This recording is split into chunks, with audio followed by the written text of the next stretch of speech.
Antes de eu continuar, então, já está gravando agora. Então, fiquem à vontade para fazer perguntas, tá?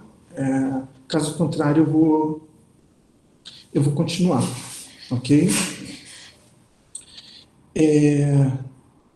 Vou colocar no modo de apresentação de tela.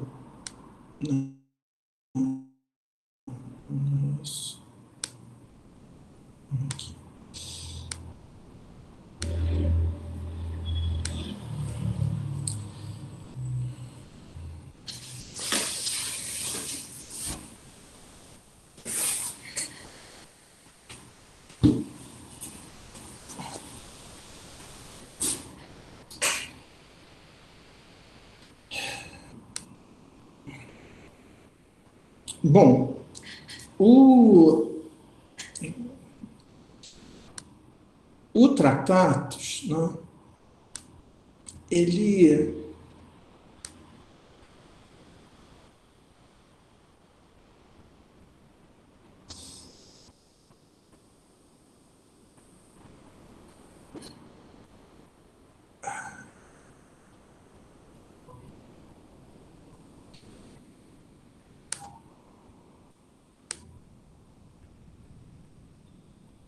ele tem esse modo aqui de apresentação, né? Esse modo de construção, né?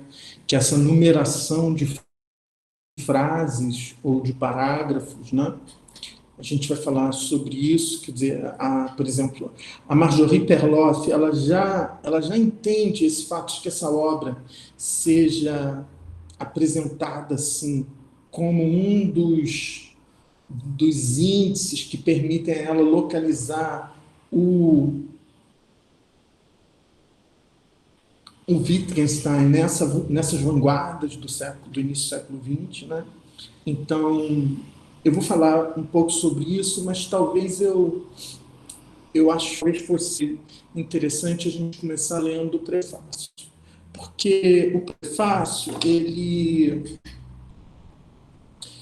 ele já fala muito dessa personalidade do Wittgenstein, né? Que eu acho que essa personalidade do Wittgenstein, essa figura, ela vai aparecer muito na obra, né? E no prefácio esses traços, né? Eles já estão bastante presentes, né? Então ele diz assim: olha, este livro talvez seja entendido apenas por quem já tem alguma vez pensado por si próprio o que nele vem expresso, ou pelo menos algo semelhante. Aqui eu já vou fazer uma observação sobre a tradução, né? Só para vocês terem uma ideia, porque assim, eu sou tradutor, né? Assim, eu sou um filósofo que traduz filósofos, né? Eu tenho uma tradução de um diálogo do Platão, né? Do Ion, publicada, né? Todas as minhas traduções foram publicadas pela editora Autêntica, né? Agora vai sair uma primeira tradução pela editora N-1, né? Mas eu traduzi esse diálogo do Platão, né? O Ion. Eu traduzi um livro da Bárbara Cação, o Ciparmênides, que é o primeiro livro dela, e fiz a revisão da tradução de um outro livro dela, que é o Jacques, o Sofista, né? E traduzi vários livros do Agamben, né? E fiz a revisão de várias traduções de outros livros do Agamben, né? Todos saíram pela Autêntica, né? E mas mesmo antes de me tornar um tradutor, na verdade eu acho que eu me tornei um tradutor por conta disso, né? Sempre me, me incomodei muito com as traduções. Não, isso não é um problema só do Brasil, né? Isso é um problema, acho que acontece na França, acontece na Inglaterra, né? É uma certa compreensão do que é uma tradução, né? Então, na verdade, isso começou exatamente quando no meu mestrado já, porque eu trabalhei muito em cima do Platão, né, dos diálogos de Platão, tradução e eu não utilizei nenhum tipo de tradução, eu já estudava grego antigo, né? E então eu traduzi todas as passagens do Platão que eu citei na minha dissertação, e do Platão e Aristóteles que eu citei na minha tese, e do Heidegger que eu citei na tese, doutorado, né? Eu mesmo que traduzi porque me sentia muito insatisfeito em relação às traduções disponíveis, né? Então, por exemplo, só para dar um exemplo a vocês, né, quando ele diz aqui, este livro talvez seja entendido apenas por quem já tem alguma vez pensado por si próprio o que nele vem expresso, o Wittgenstein diz, esse livro será talvez compreendido apenas por quem tenha pensado os pensamentos que nele são expressos. Então, o Wittgenstein diz, Die Gedanken gedacht hat, pensados pensamentos. Ele fala isso. O tradutor, ele não gosta dessa ideia de você dizer pensar os pensamentos. Aí ele muda na tradução, ele diz, em vez de dizer quem já tem alguma vez pensado os pensamentos que nele são expressos, ele diz, alguma vez tenha pensado o que nele vem expresso. Então, os pensamentos nele expresso, ele transforma em o que nele vem expresso. Aí e depois ele vai pensar e diz, ou pelo menos pensamentos semelhantes. Ele traduz, ou pelo menos algo semelhante. Então ele tira. Né? Por que ele faz isso? Porque ele acha que fica melhor se você tirar. Ou seja, então, isso é uma coisa que me irrita profundamente nos tradutores. É que os tradutores, eles acham que escrevem melhor do que os autores que eles traduzem. E por isso eles vão fazendo assim, melhorias no estilo, né? O que eu acho inaceitável, entende? Então, assim, nessa tradução, eu estou dando esse exemplo, mas em vários momentos esse tradutor faz isso, mas isso é típico, os tradutores em geral fazem isso, né? Eles acham que eles são melhores escritores do que os autores que eles estão traduzindo, né? E aí eles fazem melhoramentos, né?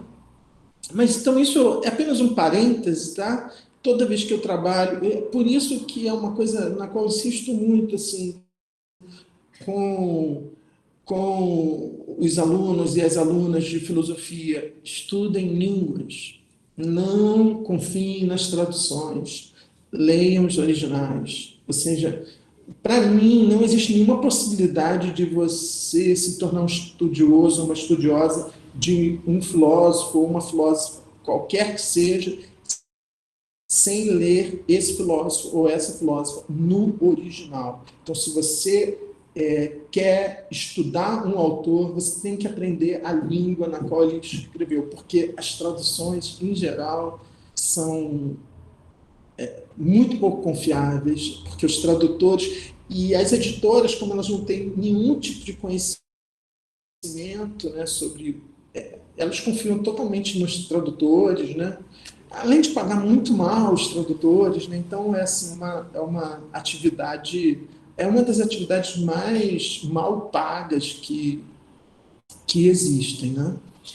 Então as pessoas que são tradutoras, elas são tradutoras por amor às obras que elas traduzem, né? Porque ninguém vive como tradutor no Brasil, né? Não sei se vive em outros lugares, né? Não sei se em outros países é uma atividade mais bem paga, né?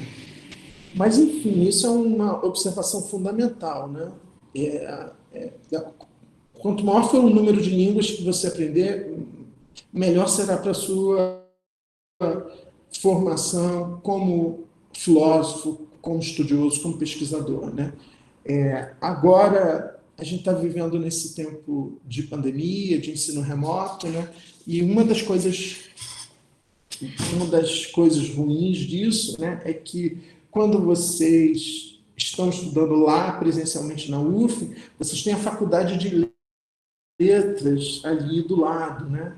E esperando que uma hora a gente volte, né, a ter essa possibilidade de estar estudando presencialmente, né, eu reforço muito isso, né, que vocês aproveitem essa proximidade lá, quando a gente puder voltar da Faculdade de Letras para aprender línguas, né, porque sem isso a gente não vai a lugar nenhum. Né?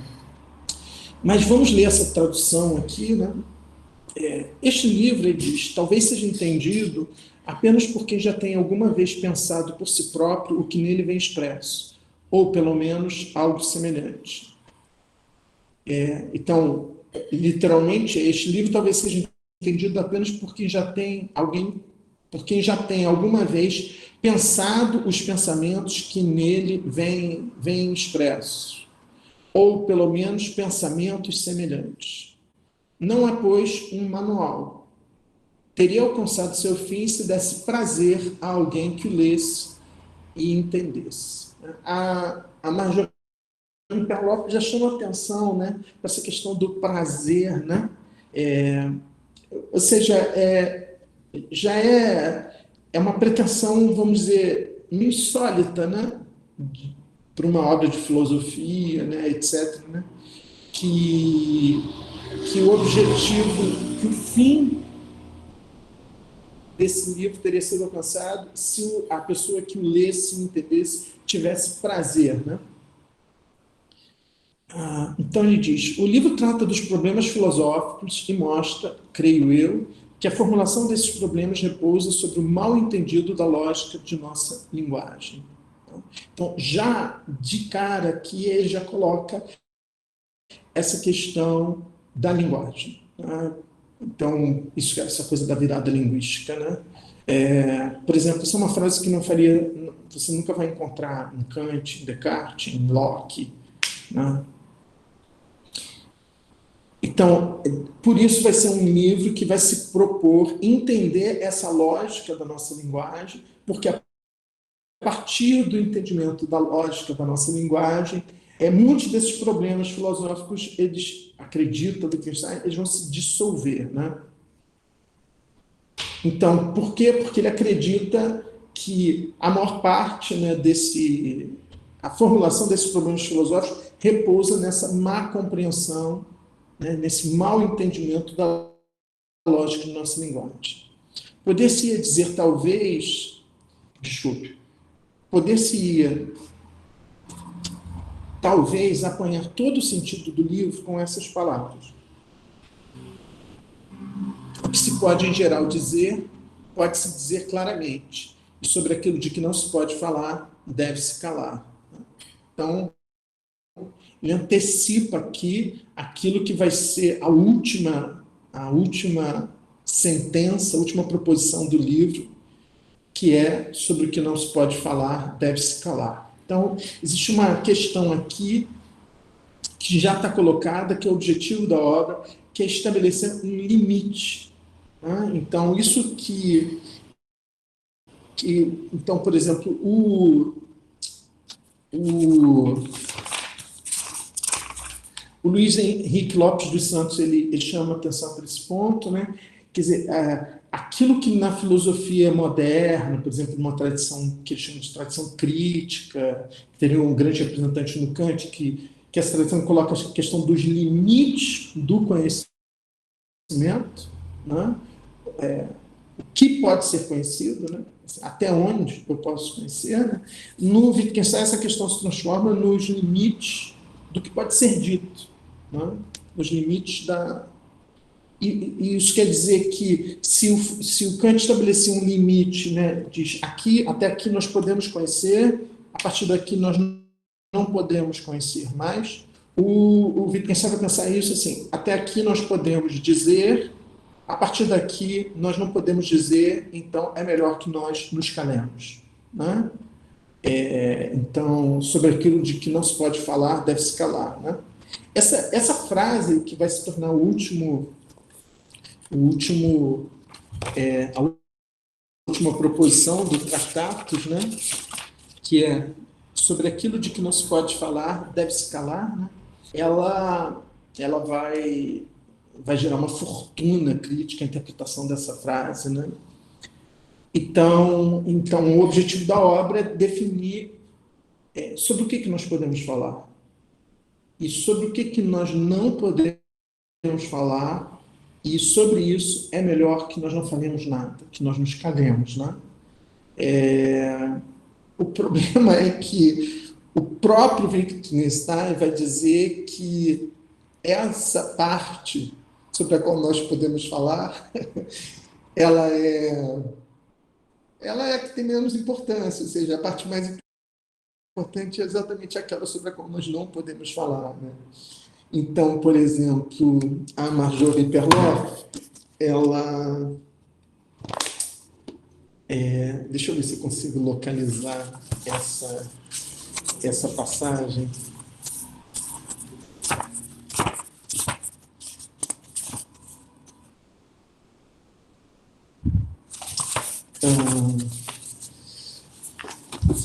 Eu vou voltar a esse ponto, que é um ponto na página 55.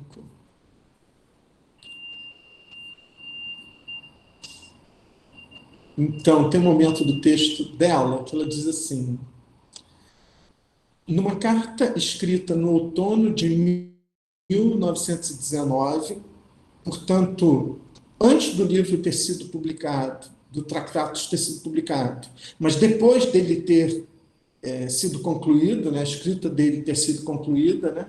Então, ele conclui a escrita do livro em 1918 e a primeira publicação em 1921. Portanto, numa carta escrita no outono de 1919, a Ludwig von Vicker, depois que o editor de Der Brenner havia manifestado seu interesse em publicar o Tractatus, Wittgenstein esclarece, né, nessa carta, né, e ela cita a carta. Ele diz assim: o propósito do livro é ético. Depois a gente vai falar muito sobre isso, né, sobre a questão da ética no Wittgenstein. Eu até escrevi no ano passado um artigo sobre isso, né? Publiquei um artigo sobre isso, né? Ele diz assim: o propósito do livro é ético. Eu queria, anteriormente, apresentar algumas palavras no prefácio, as quais, neste momento, não estão realmente lá. Entretanto, vou escrevê-las agora, porque elas podem ser uma chave para você. Então, de algum modo, nesse prefácio que eu estava lendo aqui com vocês, ele gostaria de ter dito isso que ele diz nessa carta, mas ele gostaria de ter colocado isso no prefácio, mas ele não colocou. Mas nessa carta que ele escreve, né, para esse Ludwig von Vicker, ele escreve. Ele diz assim: eu queria dizer, nesse prefácio, né, que minha obra consiste em duas partes. Numa, que está aqui, né, que é essa que é publicada, a qual o leitor tem acesso. Então, uma parte está aqui, e em tudo aquilo que não escrevi. Então, essas são as duas partes. A parte que está escrita e a parte que não está escrita. A parte que aparece no livro e a parte que não aparece no livro. Então, a obra dele tem que ser lida levando em consideração o que está escrito, mas também o que não está escrito. E aí ele diz, e exatamente esta segunda parte, que é a parte que não está escrita, é essa parte que é a parte importante. O ético é delimitado por dentro, ou seja, por meu livro. E estou convencido de que, no sentido exato, ele só pode ser delimitado desse modo. Em suma, eu acho que aquilo sobre o qual muitos estão falando asneiras hoje, eu defini em meu livro permanecendo calado. Então, sobre a ética, ele não fala, ele se cala. Por quê? Porque sobre aquilo sobre que não se pode falar, deve se calar. E Wittgenstein acredita que sobre a ética não se pode falar. Mas essa parte é exatamente a parte mais importante. Então, percebem o paradoxo, né? Então, quando ele diz o propósito do livro é ético, então, ao mesmo tempo que ele diz que o propósito do livro é ético, ao mesmo tempo ele acha que o livro se pronuncia sobre isso, dizendo que sobre isso não se pode falar.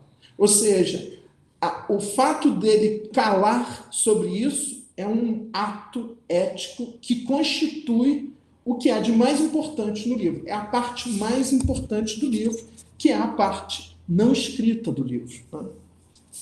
Então, a gente vai voltar depois a essa carta e a essa informação. Sim? Desculpa interromper, mas só porque. Alguém falou alguma coisa? Tá me ouvindo? Não, por favor, não peça desculpas.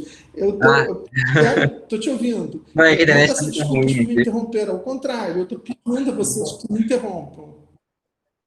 Não, tranquilo, é que a minha internet também tá meio fraca. Diga,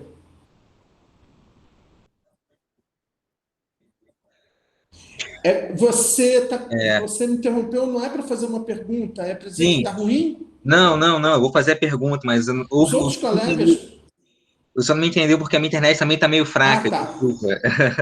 É porque você estava falando desse lado ético da obra do Wittgenstein, e me lembrou, e também estava falando de como que a filosofia da linguagem, né, vai recuperar muito dessa preocupação da antiguidade, da linguagem, pela ausência do indivíduo, ou pela crítica ao indivíduo, né? No caso, a ausência na antiguidade, mas crítica na filosofia contemporânea, e me lembrou também um pouco da tese do Pierre Hadot sobre a filosofia antiga, como é que ele faz uma relação direta entre questões que eram ontológicas, epistemológicas, há também a questões éticas. Já que a filosofia da linguagem ela vai recuperar uma espécie de abordagem de questões e conceitos que também eram próprios da filosofia antiga, eu só acho que tem uma relação ética também parecida, e é que parece que o Wittgenstein está demonstrando aqui, né, de que o ético está escondido, mas está diretamente relacionado a essa investigação lógica que ele está fazendo.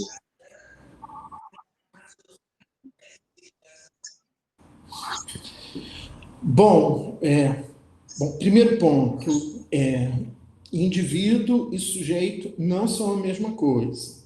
Né? Então, sujeito é um conceito eminentemente moderno, né?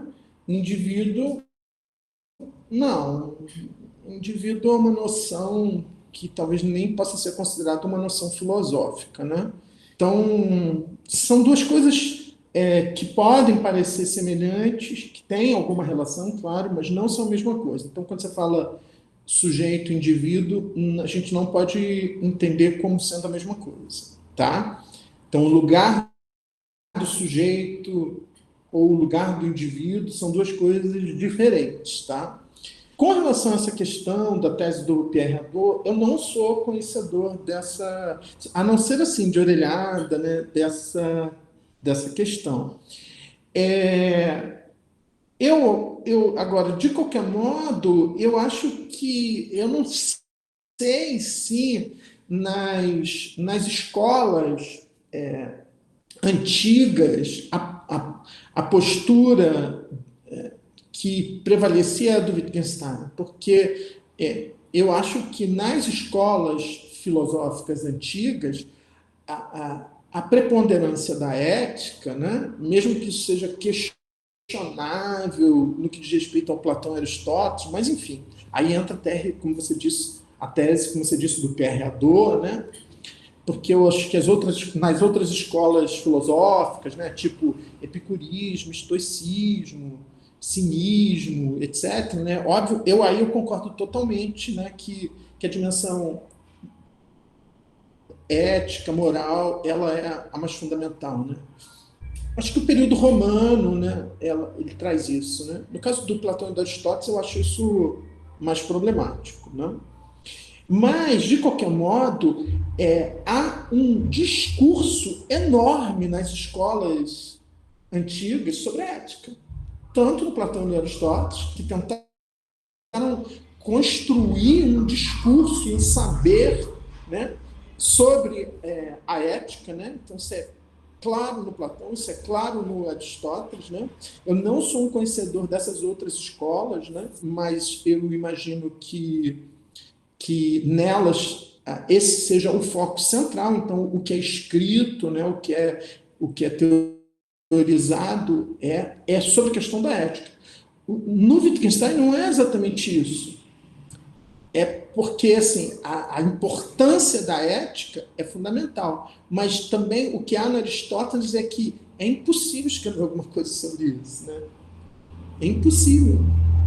Então, ao mesmo tempo que ele sustenta a importância da ética, ele sustenta igualmente a impossibilidade de dizer qualquer coisa sobre ela. A impossibilidade de constituir a impossibilidade de constituir qualquer tipo de saber sobre a ética. Então, por isso que existe uma famosíssima conferência sobre a ética, que é a única conferência pública que o Wittgenstein fez em vida. Né? Eu trabalho essa conferência nesse texto que eu publiquei no ano passado. Né? Ela é uma conferência que, obviamente, só foi publicada após a morte do Wittgenstein, né? E como a maior parte da obra do Wittgenstein, o Wittgenstein publicou só duas coisas em vida: o Tratatus e um artigo, né, sobre lógica. Só isso. Todo o resto da obra do Wittgenstein são cadernos que foram ou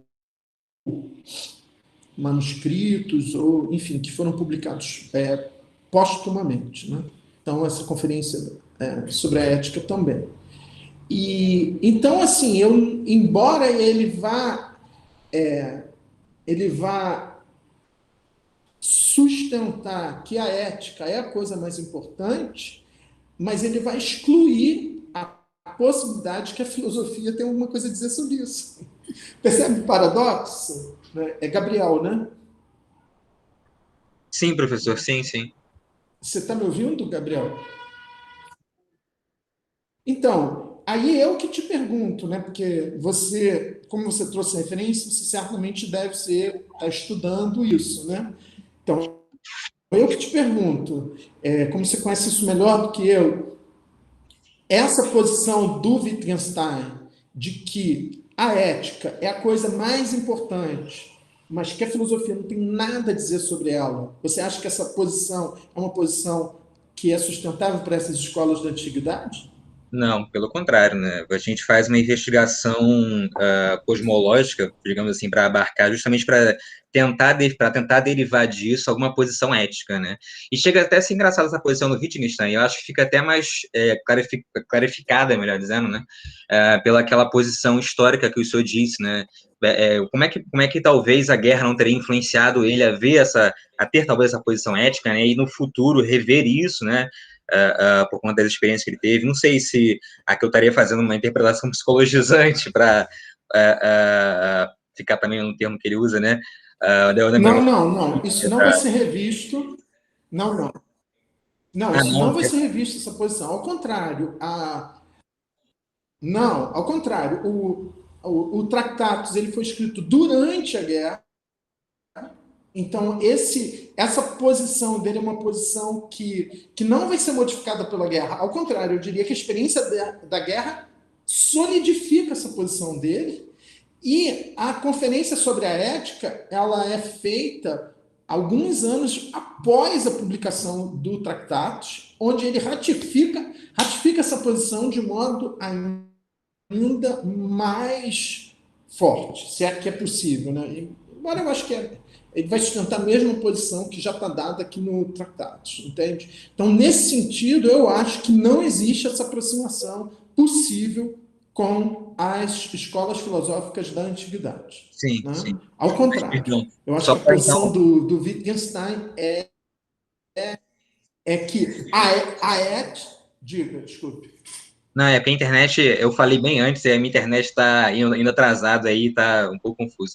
Mas só então, reiterando o que eu falei, eu também concordo que talvez eu comentei que talvez a guerra tenha sim influenciado nessa posição ética, mas eu perguntei se talvez no segundo Wittgenstein ele não revisaria, e eu não conheço, por isso que estou perguntando também, se ele não revisa essa posição de que a ética não se pode falar nada sobre ela, né? Esse enfoque apenas lógico e técnico, talvez por conta, e muito, como o senhor acabou de confirmar, por conta da posição, da experiência dele da guerra, poderia ter sido revisto depois, nesse segundo Wittgenstein? Ele continua reiterando, eu não saberia localizar esse Congresso de Viena nessa cronologia entre as duas obras, me perdoe. Mas nesse segundo Wittgenstein, ele revisaria essa posição de que, olha, não se pode de modo algum falar sobre a ética, devido a essa, talvez, afastamento agora, sim, dessa guerra, né, esse afastamento da guerra ao longo dos anos, talvez tenha feito ele ter essa revisão da posição sobre a ética. Eu não sei te responder essa pergunta. Eu sei que, bom, a conferência sobre a ética era exatamente no meio do caminho entre o que se costuma chamar de primeiro Wittgenstein e segundo Wittgenstein. Ok? Ela está exatamente ali no meio do caminho. Então, posso dizer para você que até o meio do caminho, com certeza, ele não mudou a posição, ao contrário, ele radicalizou. E no que eu conheço do segundo Wittgenstein, né, que são basicamente as investigações filosóficas, né, eu teria que ir lá ver como é que isso ficou depois, mas eu não sei, se existe uma modificação com relação a essa posição. Eu acredito que não, mas eu não posso te afirmar com certeza absoluta, porque isso é uma pesquisa que eu ainda tenho que fazer. Tá? Então, bom, obrigado pela pergunta, Gabriel. Mais alguém quer aproveitar o ensejo e colocar questões? Senão eu vou voltar aqui para a apresentação de tela e vou continuar.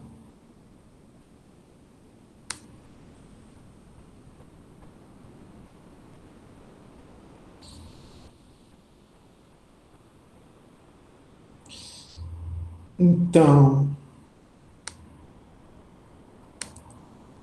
voltando aqui ao prefácio, né?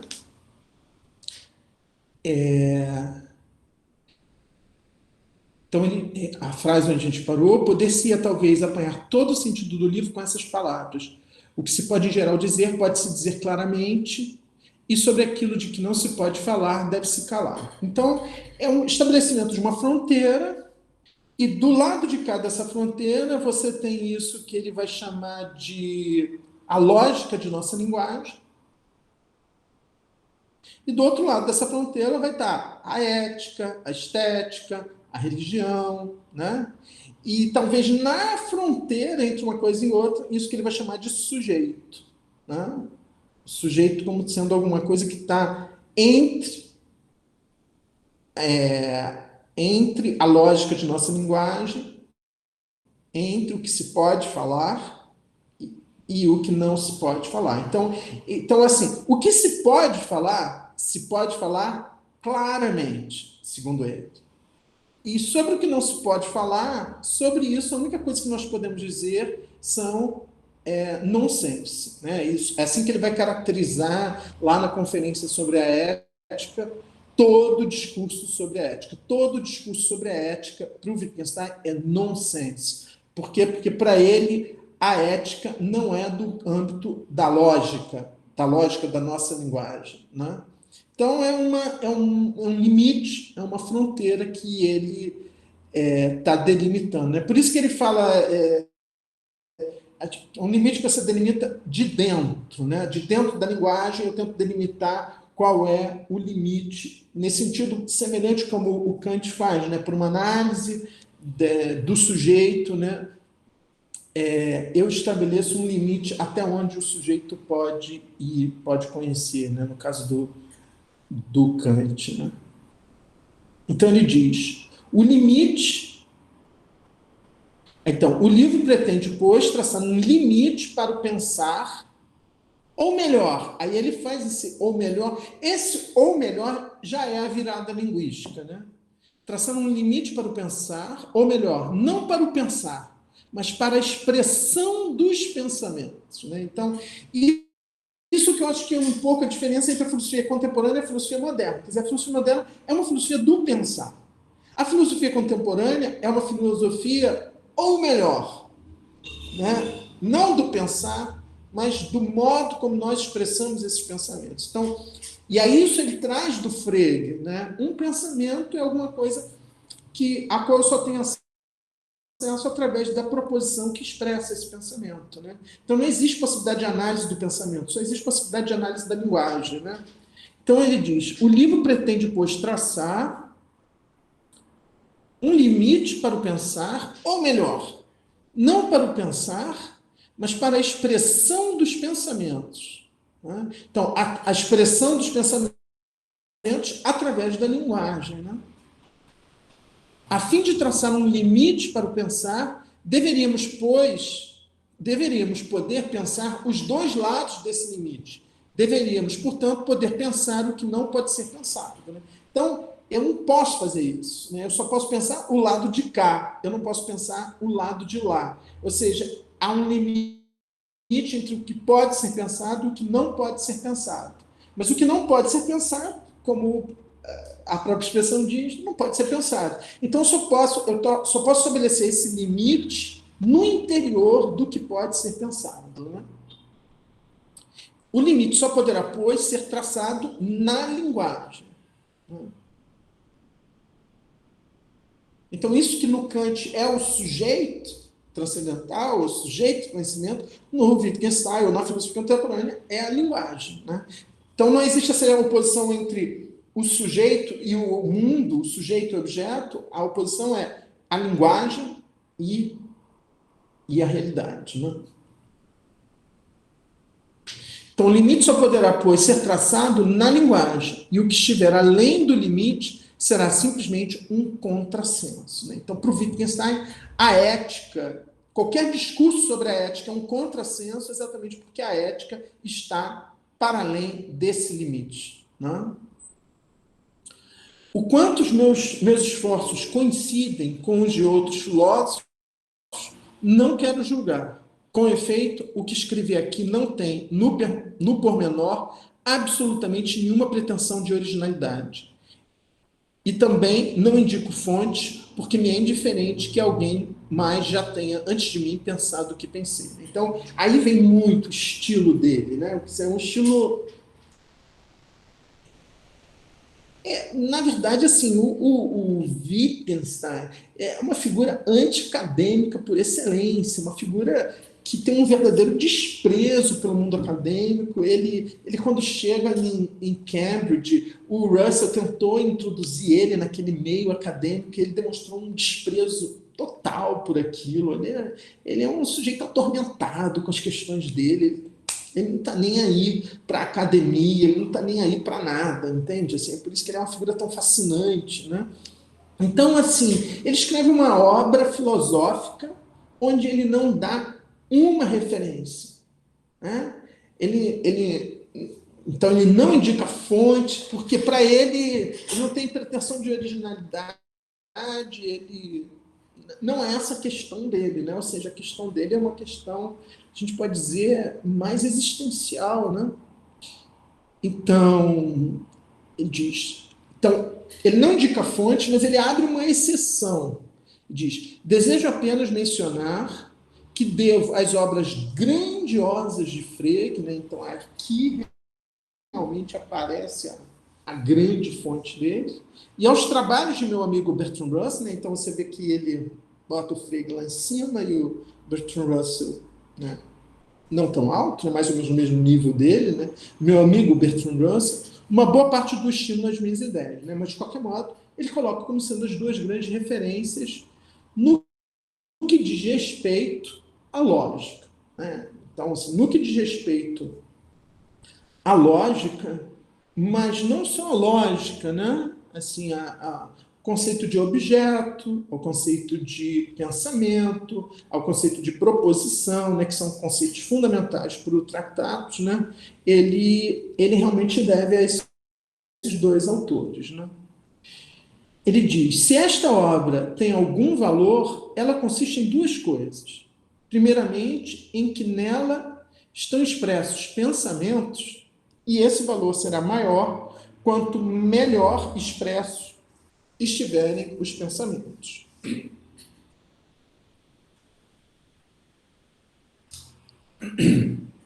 quanto mais perto do centro a flecha atingir o alvo, né? Aí aqui também aparece uma outra característica muito típica do Wittgenstein, né, que são essas imagens que, de repente... Né, ou seja, o Wittgenstein ele é um lógico muito, muito incomum, né? Então, então, de vez em quando aparecem essas imagens, né? Quanto mais perto do centro, a flecha atingir o alvo, né? Então, um pensamento vai estar tanto mais bem expresso quanto mais ele acertar no alvo, né? Então, um pensamento como se fosse uma flecha, né, que busca atingir um alvo, né? E o modo como ele atinge esse alvo é encontrando a melhor expressão, né? Aí ele diz: nisso estou ciente de ter ficado muito aquém do possível, simplesmente porque minha capacidade é pouca para levar a tarefa a cabo. Possam outros vir e fazer melhor. Aí aparece também um outro traço fundamental, né?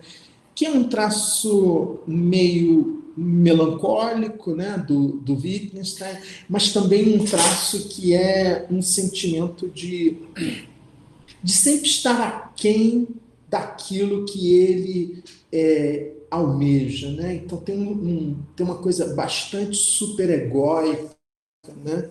É uma característica que eu acho que é uma coisa que vem da família, né? Eu acho que não foi por isso que 3 outros irmãos dele cometeram suicídio, né? Não é pouca coisa, né? Não é pouca coisa você ser filho de uma família de vários irmãos e irmãs, e dos irmãos você é o único que não cometeu suicídio, né? Isso que é o Wittgenstein. Ele é o único irmão, né, homem, né, que não cometeu suicídio, né? Então existe esse personagem, né, que é um personagem que tem valores morais muito elevados, frente aos quais ele se sente sempre em débito, né? Então, enquanto qualquer um com muito menos que o Wittgenstein teria se considerado genial, assim, né? Ele jamais se considerou genial, né? Ao contrário, ele se sentia sempre muito inferior àquilo que ele gostaria de alcançar, né? Então, isso é um traço da personalidade dele muito forte, né? E, só que aí, ao mesmo tempo, então, por isso que o Wittgenstein é uma figura o tempo todo paradoxal, contraditória, né? Ao mesmo tempo que ele diz isso, ele diz uma coisa que para outras pessoas poderia parecer extremamente arrogante, mas ele vai, na medida que a gente lê a conclusão do trecho, vai se mostrar que, na verdade, não é nada arrogante, né?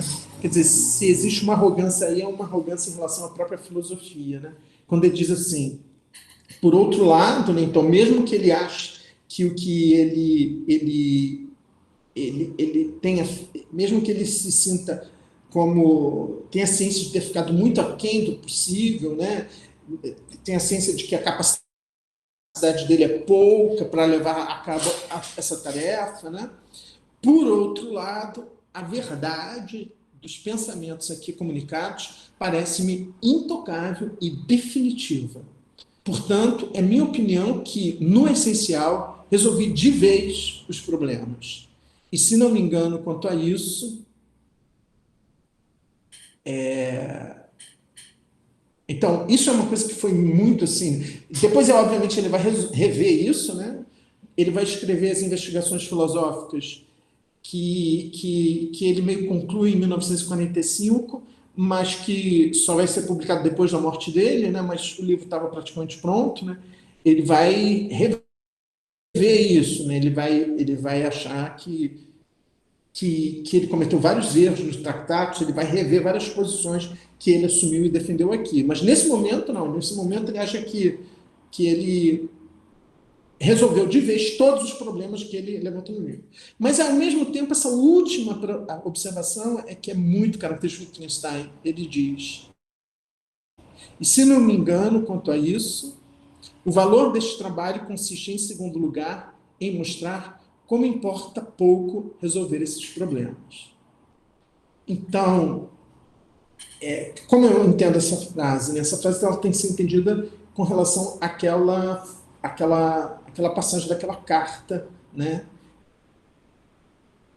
que a Marjorie Perloff cita, né, essa carta escrita a esse Ludwig von Vicker, né?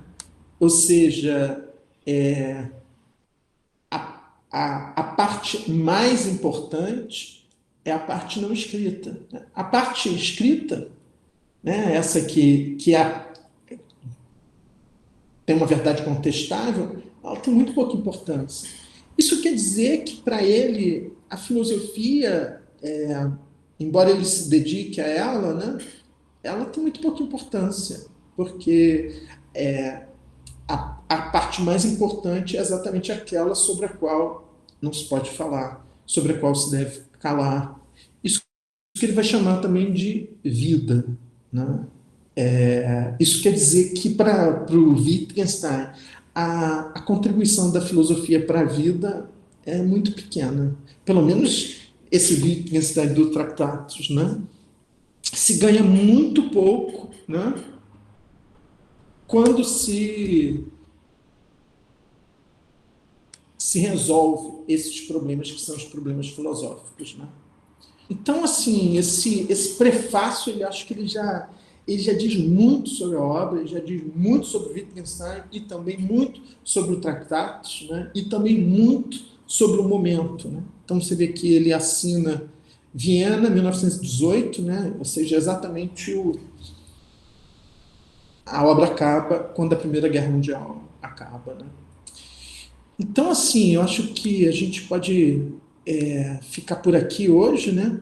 Eu acho, espero, esteja tentando fazer vocês verem quão fascinante é esse filósofo, Wittgenstein, né? Um filósofo que me fascina, embora eu não tenha trabalhado com ele no mestrado, no meu doutorado, é um filósofo que já me fascina desde a graduação, né?